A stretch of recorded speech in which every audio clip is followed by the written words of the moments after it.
Assalamualaikum warahmatullahi wabarakatuh. Innal hamdalillah, tsumma shalatu wassalamu ala Rasulillah Muhammad ibn Abdillah wa ala alihi wa sahbihi wa mawalah. La haula wa la quwata illa billah. Untuk memulai pertemuan kita, alangkah lebih baiknya kita awali dengan membaca basmalah dan niat. Bismillahirrahmanirrahim. Nawaitu ta'alluma والتعليم والعبادة والاستفادة والحث على التمسك بكتاب الله وسنة رسوله والدلالة على الهدى والخير آمين يا رب العالمين. Di pertemuan kali ini kita akan mulai membahas tentang surah Al-Fajr. Kita awali dari ayat yang pertama, dan seperti biasa pesan Bapak ini tolong dicatat ya. Apa yang disajikan di slide yang ada kalian catat, bukan hanya ditonton ataupun didengarkan saja, tetapi tolong dicatat supaya tidak mudah dilupakan ya apa yang diajarkan pada kesempatan kali ini. Kita mulai bersama-sama. A'udzubillahi minasyaitonirrajim. Bismillahirrahmanirrahim. Wal fajri atau wal fajr. Nah, di sini ada alif lam yang terdengar dengan jelas. Alif lam yang terdengar dengan jelas ini dinamakan dengan alif lam koma riyah. Kemudian ada huruf qalqalah berupa jim yang berharokat sukun. Ini yang dinamakan dengan qalqalah sughra. Nah, kemudian di sini ini ada sebuah hukum di mana bisa terjadi ra' tafkhim. Kenapa ra' tafkhim? Ini kan di akhir ayat ya, di akhir ayat yang pertama. Wal fajr.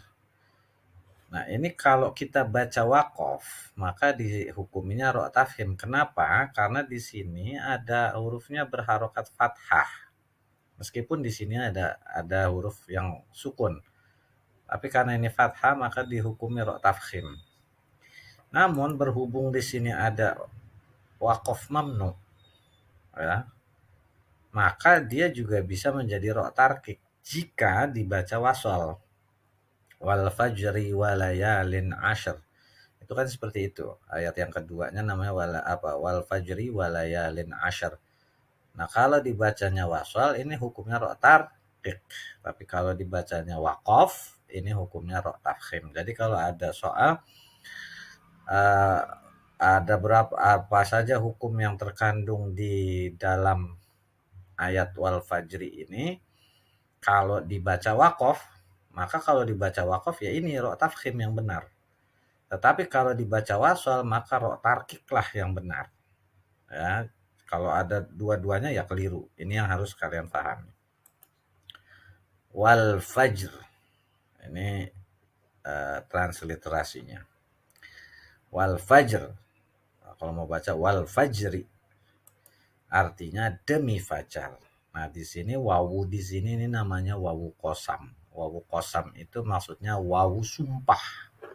Di mana Allah dalam firman-Nya di surah Al-Fajr ayat pertama ini Allah bersumpah demi waktu fajar. Ada apa sih di waktu fajar itu? Al-Fajr merupakan suatu hal yang telah dimaklumi yaitu subuh. Maksudnya apa? Waktu pagi. Subuh itu kan arti secara bahasanya subuh artinya pagi. Ya, jadi fajar di sini maksudnya adalah subuh. Ini ada yang berpendapat seperti ini. Ada juga yang berpendapat makna yang dimaksud fajar ialah fajar hari raya Idul Adha.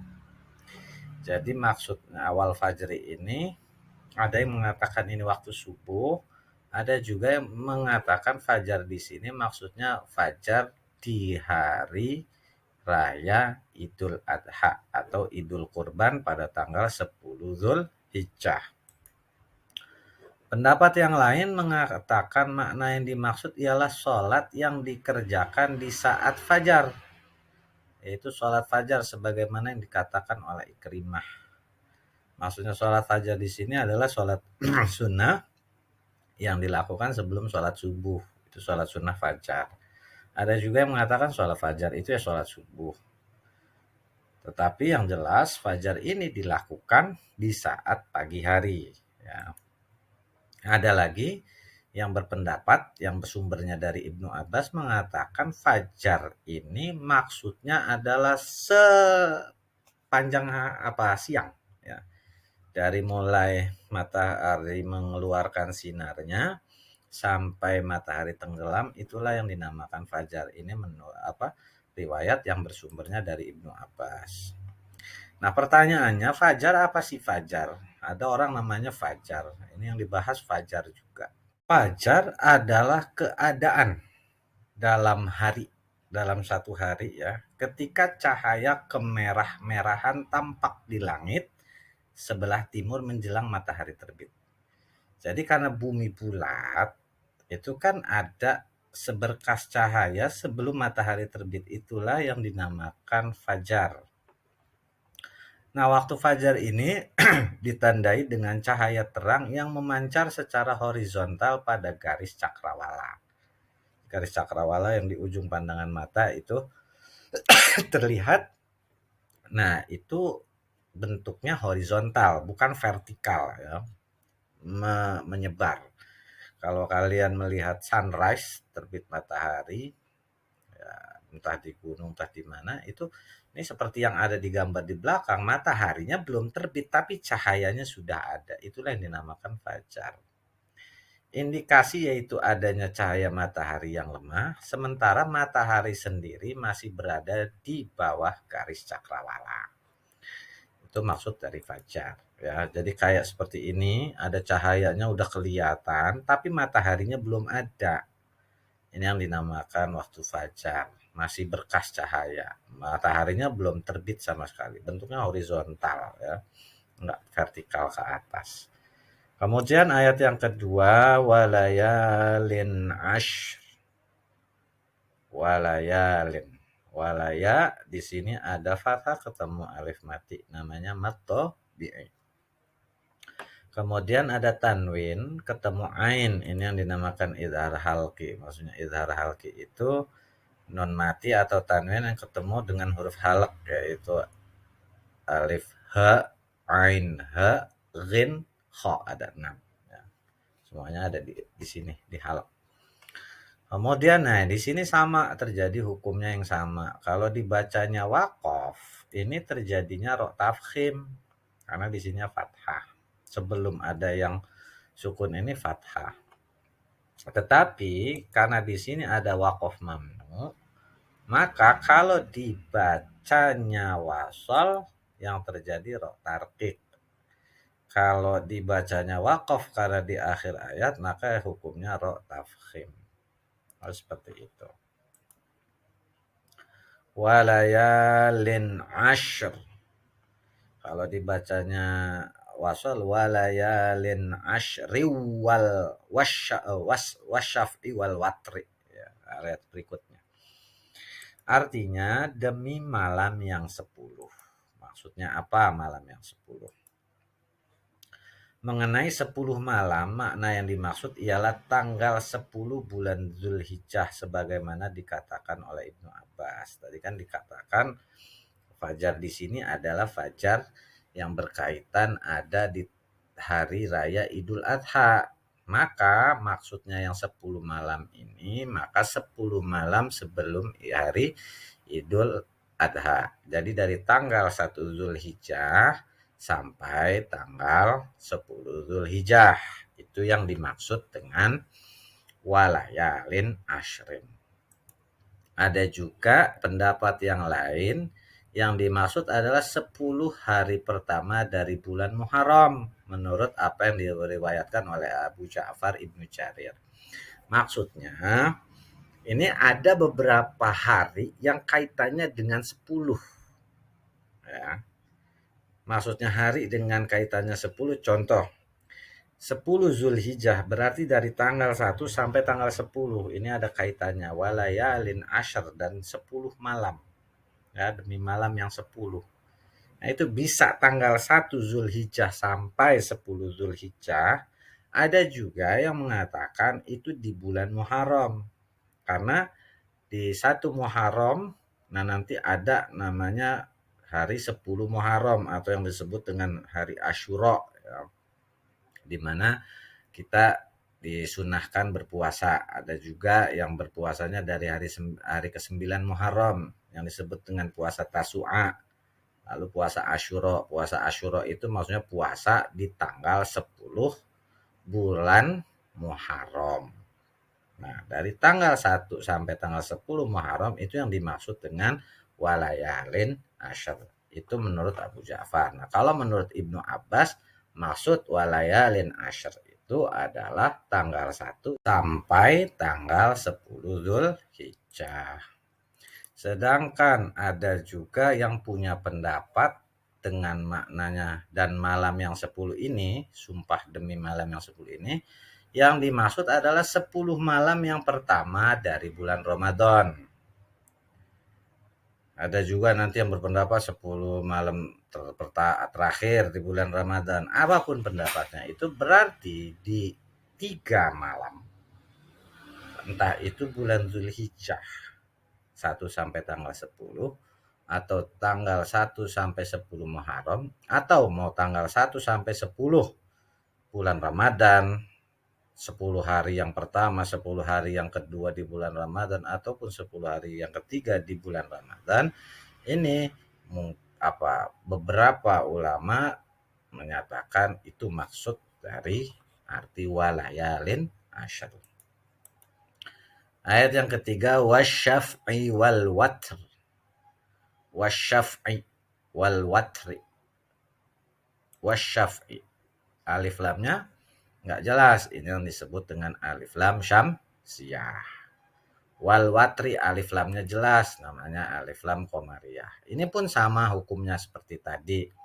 Kalau dibaca waqaf, ro tafkhim, ro-nya tebal. Tapi kalau memberlakukan waqaf mamnu lalu dibacanya menjadi wasal atau sambung, maka terjadinya ro tarqiq.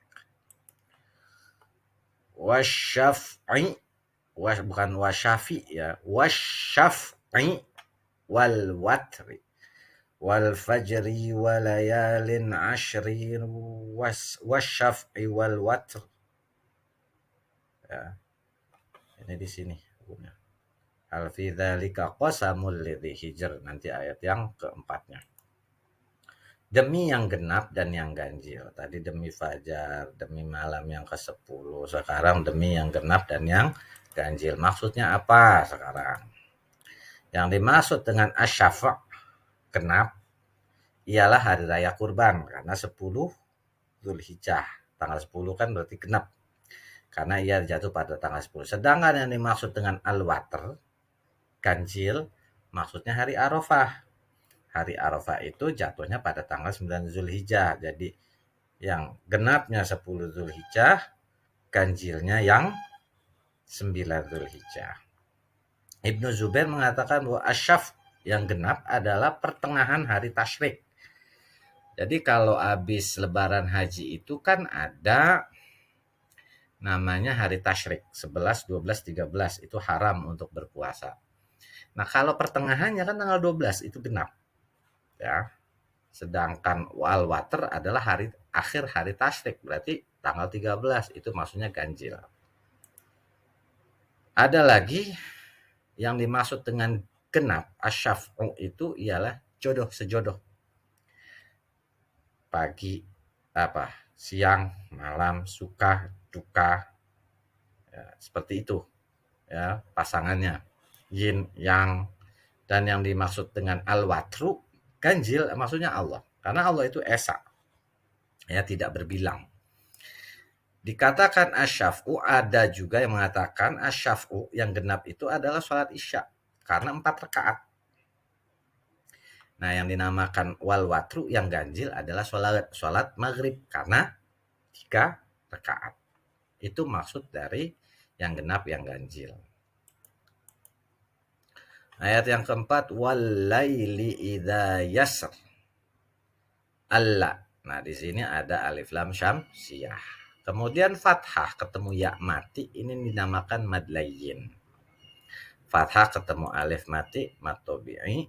Nah, di sini karena ada waqaf jaiz, ini pun boleh dibaca wasol, boleh dibaca waqaf. Nah, kalau dibaca waqaf, ini ro tafkhim. Tapi kalau dibacanya wasol, terjadinya ro tarqiq. Walaili idza yasr. Wal fajri walayalin ashri wasyaf'i wal watri walaili idza yasr. Itu seperti itu. Demi malam apabila berlalu. Maksudnya makna fajar itu ialah datangnya siang hari dan berlalunya malam hari. Maka apabila firman Allah dan malam bila tiba, nih, demi malam apabila berlalu, dengan pengertian datangnya malam. Tadi kan waktu fajar. Nah, berarti makna yang dimaksud ialah bahwa Allah telah bersumpah dengan menyebut datangnya siang. Karena apa? Berlalunya malam atau malamnya udah habis. Kemudian kita sambut malam karena apa? Siangnya sudah habis. Itu maksudnya seperti itu. Ayat yang kelima, hal fi dzalika qasamul lidzi hijr. Hal fi di sini ada mad tabi'i, kasroh ketemu ya mati. Fathah berdiri namanya mad badal. Qasamun tanwin ketemu lam. Ini dinamakan idgham bila gunnah. Kasroh ketemu ya mati, namanya mad tabi'i lagi. Jim berharokat sukun namanya qalqalah sughra. Nah, karena di sini ada al-waqful ula ya. Ini kan kalau dibaca wasol ro tarkik. Tetapi kenapa Pak dibaca wasol ro tarkik? Ini harokatnya kasroh. Nah, tapi karena ada al-waqful ula, maka ketika diberhentikan pun tetap hukumnya ro tarkik.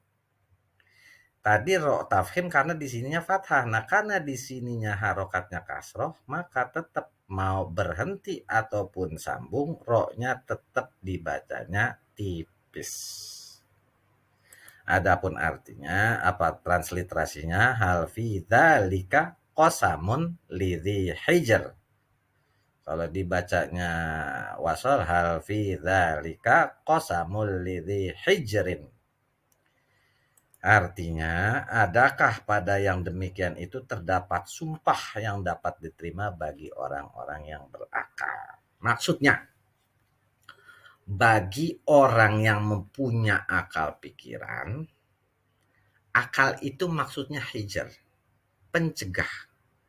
Pencegah dari apa? Mencegah si pemilik akal itu melakukan perbuatan dan mengeluarkan ucapan yang gak layak.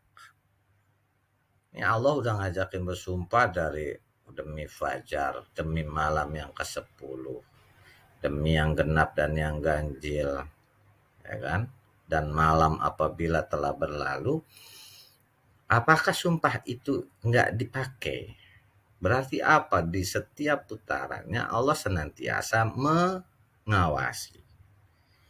Jadi kalau orang-orang yang punya pikiran, akal pikirannya digunakan, maka dia akal itu menjadi pencegah supaya pemiliknya nggak melakukan perbuatan dan mengeluarkan ucapan yang nggak layak. Jadi kalau ada orang yang ucapannya nggak layak, perbuatannya nggak baik, itu menandakan akalnya tidak berfungsi sebagai pencegah dia dari perbuatan-perbuatan tersebut.